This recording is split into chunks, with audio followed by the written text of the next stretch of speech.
Hello everyone. I welcome you all to Experience Humanities. So, today we'll be discussing the rest of the parts of Constitution Why and How, class 11th. So, let's start. Composition of Constituent Assembly. Now, what is the composition? Basically, the Pakistani members were, ceased to exist because they were divided. And at the time of making, there were 299 members.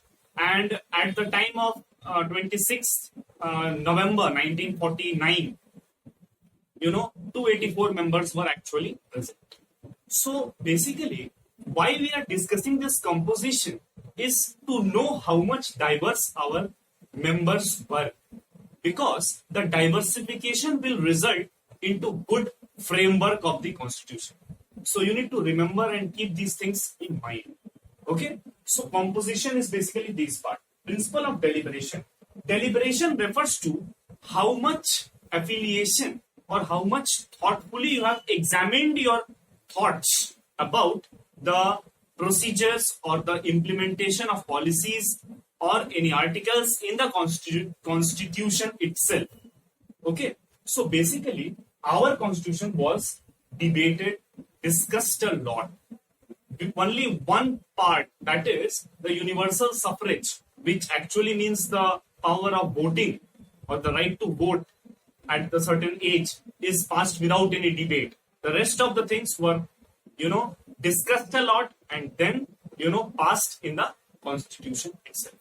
So this is basically deliberation. When you discuss something, debate it, and have a reason for doing this kind of work.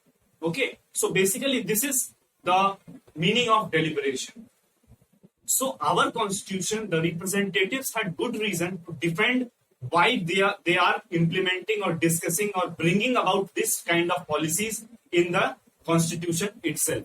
Okay, so now we have inheritance of a national movement. Inheritance refers to basically the national movement, the legacy that is there in the constitution, or the importance of the national movement in making of the constitution.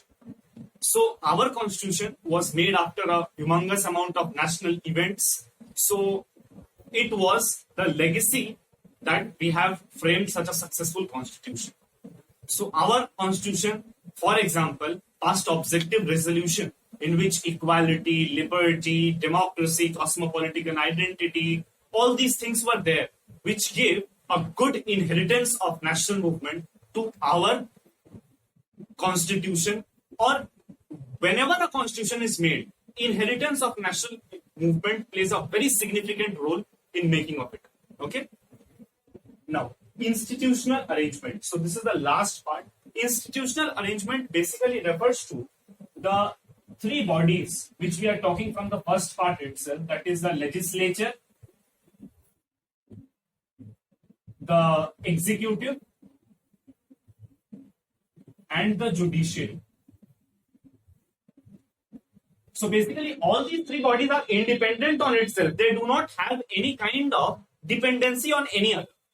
If they are moving away from the guidelines of the constitution, they will be stopped, they will be told not to do that, and they will be told to move on the right path, not on the wrong one.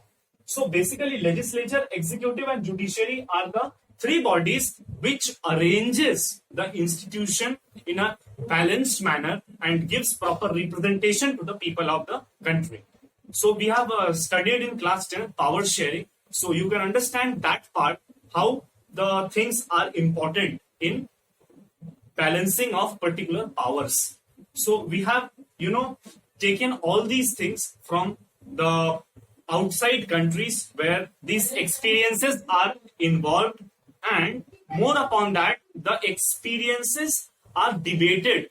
Not only we have taken from the other countries or from other areas, but we have debated those things, discussed those parts, and then we have implemented those institutional arrangements in our constitution. And these have proved very successful because the legislature makes laws, executive, when we talk about, implements those laws, and judiciary, it has many activities to do. It solves dispute between any two parties, or it gives justice to when the fundamental rights or anything is hampered.